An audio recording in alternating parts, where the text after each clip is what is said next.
دیکھیے ہمارے جو اسلاف ہیں، صحابہ کرام کے بعد ائمہ، یہ ہمارے اسلاف میں چوٹی میں ہیں۔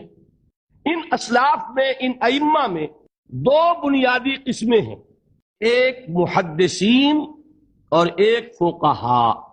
محدثین، ان کا کام کیا تھا؟ قرآن تو اللہ نے خود جمع کر دیا تھا، میں پہلے دن بیان کر چکا ہوں حضور کے سیرہ مبارک میں۔ حضور نے صحابہ کو اسی ترتیب سے قرآن پڑھا دیا اور سینکڑوں صحابہ نے یاد کر لیا۔ پھر جو کمی اگر رہ گئی تھی کتابی شکل میں حضرت ابو بکر لے آئے۔ پھر اگر اس میں کوئی فرق پڑ رہا تھا پڑھنے کے انداز میں تو ایک کتابت کے اوپر جمع کر دیا حضرت عثمان نے۔ بات ختم ہو گئی۔ خلافت راشدہ میں قرآن کا معاملہ تو محفوظیت کی آخری درجے کو پہنچ گیا۔ اب اصل مرحلہ کیا تھا؟ حضور کے اقوال مبارک کو جمع کرنا۔ صحابہ ہیں، منتشر ہو گئے ہیں، کوئی صحابی کوفے چلے گئے، کوئی صحابی دمشق چلے گئے، کوئی کہیں چلے گئے، کوئی کہیں چلے گئے۔ اب ان سب کے پاس، کسی کے پاس اتنی احادیث، کسی کے پاس اتنی احادیث، ان کو جمع کرنے کا کام، پھر چھان پھٹک کرنے کا کام، پھر مرتب کرنے کا کام، یہ کس نے کیا؟ محدثین کرام نے۔ بہت بڑے محسن ہیں اس امت کے محدثین کرام، پوری زندگیاں کھپائیں۔ ایسا بھی ہوا ہے ایک محدث مدینے سے چلتے ہیں، انہیں معلوم ہوتا ہے کہ ایک صحابی دمشق میں ہے، ایک حدیث وہ بیان کرتے ہیں، ذرا باریک بات ہے سمجھ لیجئے گا۔ ان کو وہ حدیث معلوم تھی، لیکن وہ حدیث 3 راویوں کے راستے سے آ رہی تھی۔ ان کے پاس جو حدیث تھی وہ 2 راویوں کے حوالے سے تھی۔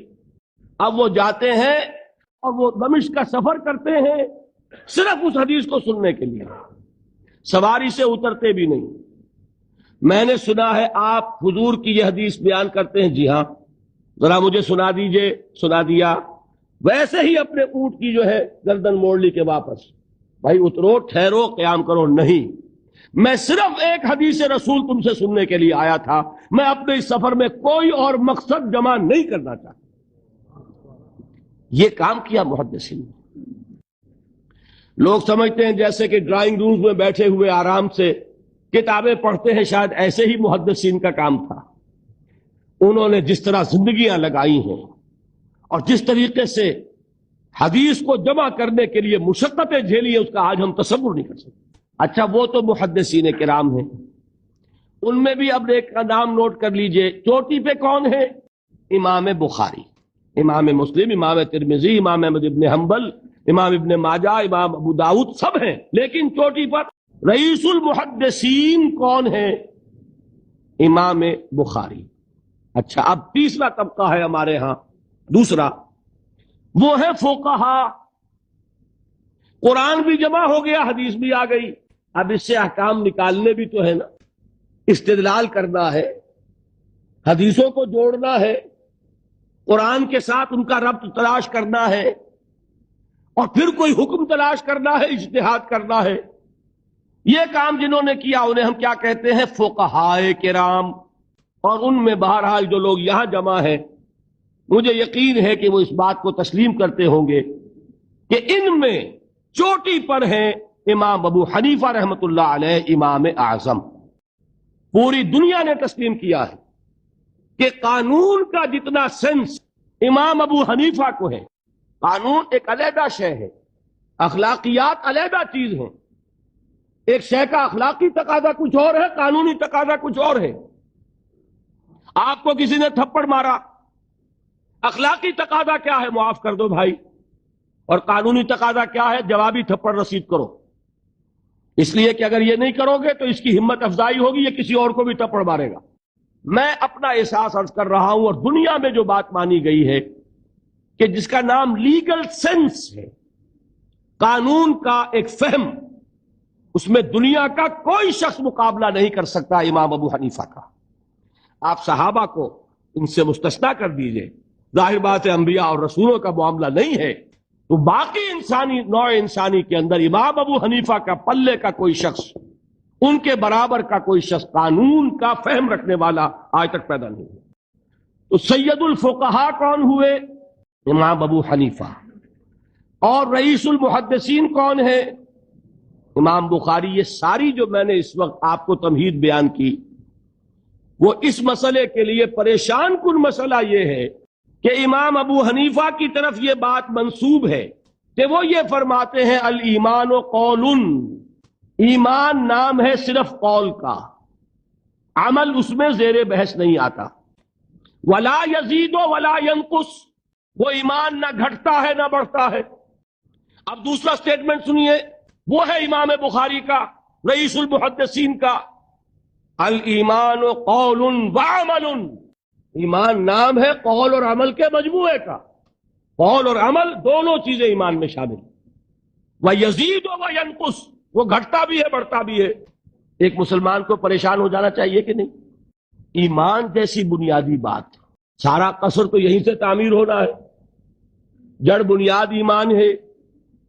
ایمان کے بارے میں کوئی 14ویں صدی کے 15ویں صدی ہجری کے کوئی علماء ہو، بڑے سے بڑے ہوں، ان کا اختلاف ہو جائے تو تشویش نہیں ہوگی۔ یہ کن کے درمیان اختلاف ہو رہا ہے؟ رئیس المحدثین امام بخاری اور سید الفقہاء امام ابو حنیفہ، اور کتنا بنیادی اختلاف، بظاہر متضاد باتیں، بظاہر کہہ رہا ہوں میں، تو یہ تو معلوم ہوتا ہے کہ بہت زبردست اختلاف ہے جو حل نہیں ہو سکے گا۔ اللہ تعالیٰ کا شکر ادا کرتا ہوں، اس نے اس کا حل سمجھایا، اور کیسا سمجھایا؟ میں پورے انشراح صدر کے ساتھ کہہ رہا ہوں، اس میں کوئی تصنع نہیں، کوئی تکلف نہیں۔ میرے نزدیک دونوں باتیں 100% درست ہیں، یہ نہیں کہ 50% یہ درست 50% وہ درست، نہیں، یہ بھی 100% درست، یہ بھی 100% درست۔ فرق کیا ہے؟ محل مختلف ہے۔ امام ابو حنیفہ قانونی ایمان کی بات کر رہے ہیں، اور امام بخاری حقیقی ایمان کی بات کر رہے ہیں۔ قانونی ایمان کے اعتبار سے 100% درست ہے یہ بات کہ وہ صرف قول ہے، عمل نہیں، زیر بحث آئے گا۔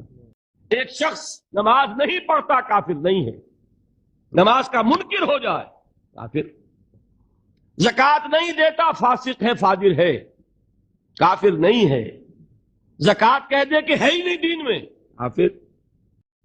تو معلوم ہوا کہ قانونی ایمان جس پر دار و مدار ہے کفر اور اسلام کا، اس کا کل دار و مدار صرف قول پر ہے، اقرار باللسان پر ہے۔ یہ بات آپ نے سنی ہوگی، امام ابو حنیفہ کا قول ہے 100% درست کہ گناہ کبیرہ سے بھی انسان کافر نہیں ہوتا۔ کبیرہ گناہ ہے، شراب پی ہے، کافر نہیں ہے، حد لگا دو۔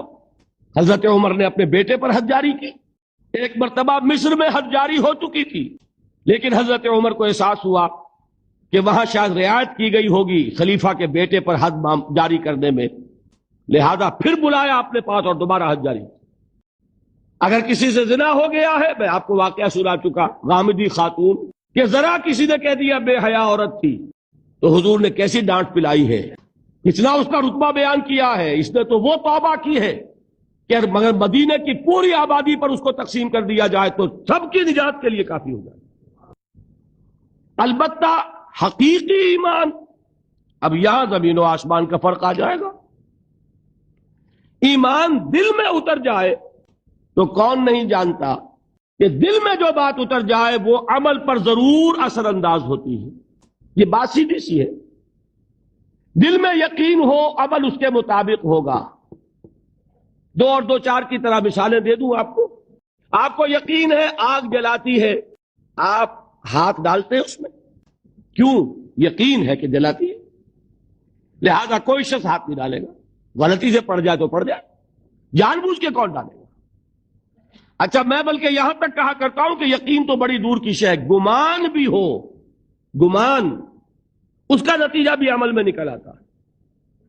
کون شخص نہیں جانتا کہ سارے سانپ زہریلے نہیں ہوتے؟ معلوم ہے نا، لیکن جو سانپ ہے پتہ نہیں کم بخت یہ زہریلا ہے کہ نہیں؟ یقین نہیں ہے کہ یہ زہریلا ہے، ہو سکتا ہے کہ زہریلا ہو، صرف زن ہے نا، آپ قریب پھٹکتے ہیں اس کے۔ معلوم ہوا کہ یقین تو بڑی شے ہے۔ کیا دل میں یہ یقین ہو کہ اللہ ہے اور مجھے دیکھ رہا ہے اور مجھے اس کے حضور میں حاضر ہونا ہے، پھر بھی آپ شراب پی سکیں گے؟ بتائیے۔ اگر چوراہے پر کانسٹیبل کھڑا ہے، آپ نے دیکھ لیا